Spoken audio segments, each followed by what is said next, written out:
So the former FTX CEO Sam Bankman-Fried has entered that courthouse in Lower Manhattan. I'm told by a source familiar with the matter that Bankman-Fried today plans to plead not guilty today at court. He's being charged with 8 counts of fraud there in the Lower Manhattan. Prosecutors say that he used FTX customer funds to backstop his hedge fund Alameda, buy property, and make political donations, among other things.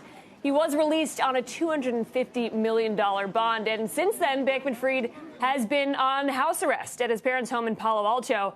That bond is secured in part by his parents' property that you're seeing here. His legal team this morning requested that the court redact the names and any identifying information about 2 other people who still need to co-sign that bond. The deadline to do that is Thursday. They said in recent weeks that Bankman-Fried's parents have become the target of intense media scrutiny, harassment, and threats, and have received what they call the steady stream of threatening correspondence. They say there's serious cause for concern that the 2 additional people would face similar intrusions on their privacy, as well as threats and harassment if their identities are disclosed. And while they don't need to post that entire bail amount, guys, his parents and these other people, these other anonymous people here, are on the hook if Bankman-Fried either fails to show up to any of these court dates or attempts to flee the country. The U.S. Attorney for the Southern District of New York, meanwhile, just announcing an FTX task force for this investigation. The group will rely on the office's asset forfeiture and cyber capabilities to recover billions of dollars that are still missing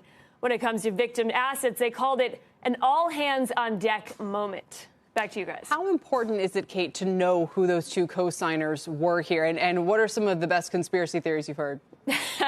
So there's a lot of intrigue behind it. I'm not sure what it tells us as far as customer assets and what goes on here for the future of FTX and the $8 billion that's still at stake here. I think it's more of just the intrigue of who these people are and what kind of assets they have to make a court comfortable that they do have $250 million to post. Right. If for some reason he either doesn't show up, or decides to flee. He told Andrew Ross Sorkin, Sam Bankman-Fried did, that he had about $100,000 in liquid assets.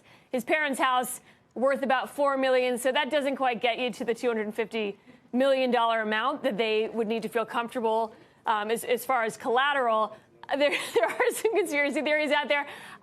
We don't have any solid names yet, but I think there's a lot of intrigue into if those names will actually be redacted. So we'll get that. And then in terms of the not guilty plea that we are expecting, it's really similar, Kelly, to what he said publicly. He's argued that he did not commit fraud. He's said that repeatedly in interviews. Meanwhile, his top lieutenants, you had Caroline Ellison, who's the CEO of Alameda, and then his co-founder of FTX, pleading guilty, cooperating with investigators. So it really pegs him on one side against some of the other FTX executives who have said that they knowingly committed fraud and have copped to it. So it'll be interesting to see what we get out of court today.